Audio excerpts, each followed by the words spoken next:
আজ আমরা এমন একটা ঐতিহাসিক প্রতিবাদের গভীরে যাব যেখানে কিনা সম্মান হয়ে উঠেছিল অপমানের কারণ আর একজন বিশ্বকবি নিজের পাওয়া সবচেয়ে বড় উপাধিটা ছুঁড়ে ফেলেছিলেন শুধু মানবতার পক্ষে দাঁড়ানোর জন্য।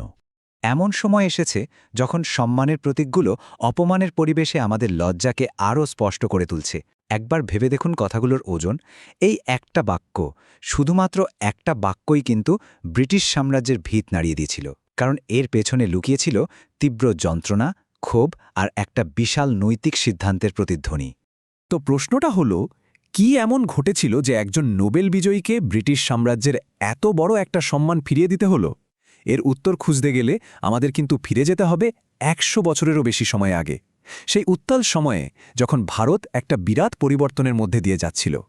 এই প্রতিবাদের আসল মানেটা বুঝতে হলে আমাদের প্রথমে জানতে হবে সেই মানুষটাকে যিনি এই সাহস দেখিয়েছিলেন, আর জানতে হবে সেই সম্মানটার কথাও যেটা তিনি ফিরিয়ে দিয়েছিলেন। ভাবা যায়, একজন মানুষ একাধারে কবি, দার্শনিক, সুরকার, চিত্রকর, ঔপন্যাসিক, নাট্যকার কি না ছিলেন তিনি। রবীন্দ্রনাথ ঠাকুর সত্যি এক বিস্ময়। তিনি শুধু বাঙালি সংস্কৃতির পথপ্রদর্শক ছিলেন না, তিনি ছিলেন আক্ষরিক অর্থেই গোটা ভারতের বিবেক, আমাদের সবার গুরুদেব। সালটা ছিল ১৯১৩। এই বছরটা কিন্তু ইতিহাসের পাতায় সোনার অক্ষরে লেখা আছে, কারণ ঠিক এই বছরেই রবীন্দ্রনাথ ঠাকুর তার গীতাঞ্জলি কাব্যগ্রন্থের জন্য সাহিত্যে নোবেল পুরস্কার পান। ভাবুন একবার, তিনি ছিলেন এশিয়ার প্রথম নোবেল বিজয়ী। তার নাম তখন ছড়িয়ে পড়েছে সারা বিশ্বে। তো এই বিশ্বজোড়া খ্যাতির পরেই নোবেল পাওয়ার ঠিক ২ বছর পর ১৯১৫ সালে ব্রিটিশ সরকার তাকে নাইটহুড উপাধি দেয়, মানে তার নামের আগে স্যার উপাধি বসল। এটা ছিল ব্রিটিশ এম্পায়ারের দেওয়া অন্যতম সেরা সম্মান। দারুণ একটা গর্বের ব্যাপার। কাজেই বুঝতেই পারছেন, এই সম্মান ফিরিয়ে দেওয়ার মানে ছিল সরাসরি সেই প্রতাপশালী ব্রিটিশ রাজশক্তিকে চ্যালেঞ্জ করা। কিন্তু এর পরেই ইতিহাসের মোড় ঘুরে গেল। এবার আমরা এই গল্পের সেই অন্ধকার অধ্যায়ে ঢুকব, যে ঘটনা রবীন্দ্রনাথকে তার জীবনের সবচেয়ে কঠিন আর সাহসী সিদ্ধান্তটা নিতে বাধ্য করেছিল। সালটা ১৯১৯। গোটা ভারতে তখন একটা চাপা অস্থিরতা। ব্রিটিশ সরকারের ওপর ক্ষোভ জমছে। ঠিক তখনই এলো কুখ্যাত রাওলাট অ্যাক্ট, মানে বিনা বিচারে যে কাউকে জেলে ঢুকানোর আইন। স্বাভাবিকভাবেই এর বিরুদ্ধে প্রতিবাদ দাবানলের মতো ছড়িয়ে পড়ল, আর তার কেন্দ্রবিন্দু হয়ে উঠল পাঞ্জাব। পরিস্থিতি খুব দ্রুত খারাপের দিকে যাচ্ছিল। ১৩ই এপ্রিল, বৈশাখীর উৎসবের দিন, অমৃতসরের জালিয়ানওয়ালাবাগে হাজার হাজার মানুষ জড়ো হয়েছিলেন শান্তিপূর্ণ একটা প্রতিবাদ সভা। কিন্তু জেনারেল ডায়ারের নির্দেশে ব্রিটিশ সৈন্যরা বাগানে ঢোকার আর বেরোনোর একমাত্র পথটা আটকে দিল। আর তারপর কোনোরকম সতর্কবার্তা ছাড়াই শুরু হলো নির্বিচারে গুলি। ১০ মিনিট ধরে একটানা শত শত নিরস্ত্র পুরুষ, মহিলা, শিশুর মৃতদেহে ভরে গেল সেই বাগান। সভ্যতার ইতিহাসে এটা একটা অমোচনীয় কলঙ্ক। সরকারি হিসাবে বলা হলো মৃতের সংখ্যা ৩৭৯। ভাবা যায়, মাত্র ৩৭৯, কিন্তু আসল সংখ্যাটা ছিল এর থেকে অনেক গুণ বেশি, যা হয়তো আমরা কোনোদিনও জানতে পারব না। এটা তো শুধু একটা সংখ্যা নয়, এটা ছিল ব্রিটিশ প্রশাসনের নির্মমতা আর চূড়ান্ত উদাসীনতার এক হিমশীতল প্রমাণ। এই গণহত্যার খবর যখন রবীন্দ্রনাথের কাছে পৌঁছল, তিনি আর স্থির থাকতে পারলেন না। তার ভেতরের শিল্পীসত্তা, তার বিবেক গর্জে উঠল। তিনি হাতে তুলে নিলেন তার সবচেয়ে শক্তিশালী অস্ত্র, তার কলম, আর লিখলেন সেই ঐতিহাসিক চিঠি, যা হয়ে উঠেছিল লক্ষ লক্ষ বাক্রুদ্ধ মানুষের প্রতিবাদের কণ্ঠ।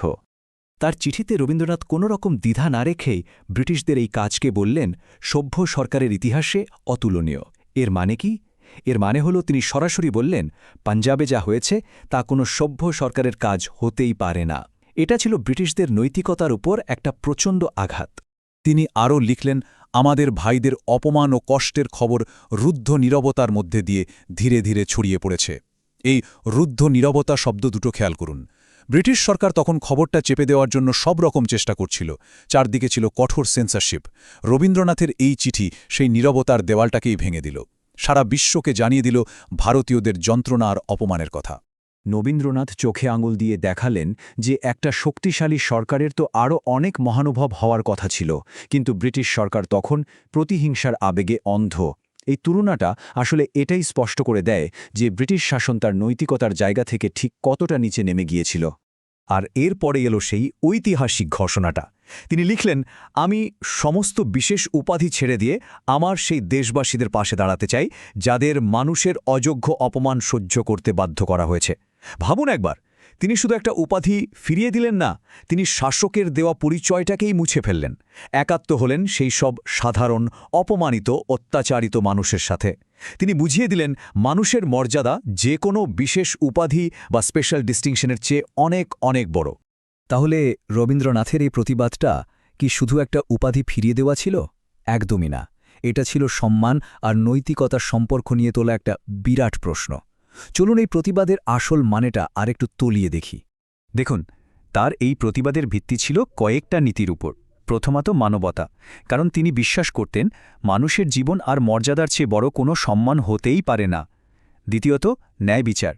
তার যুক্তি ছিল যে সরকার বা যে রাষ্ট্র ন্যায় বিচার করতে পারে না তার দেওয়া সম্মানের কোনো অর্থই নেই। আর সবশেষে দেশপ্রেম, এমন এক দেশপ্রেম যা কোনো ঘৃণার ওপর তৈরি নয়, বরং তৈরি হয়েছে জাতীয় আত্মসম্মানের ওপর দাঁড়িয়ে। শেষ পর্যন্ত রবীন্দ্রনাথের এই নাইটহুড ত্যাগ আর শুধু একটা ব্যক্তিগত প্রতিবাদ থাকল না, এটা হয়ে উঠল একটা গোটা জাতির বিবেকের আওয়াজ। তিনি দেখিয়ে দিলেন যে আসল সম্মান কোনো রাজা বা সরকারের কাছ থেকে আসে না, আসল সম্মান আসে নিজের নৈতিকতা আর কর্তব্যের পথ থেকে।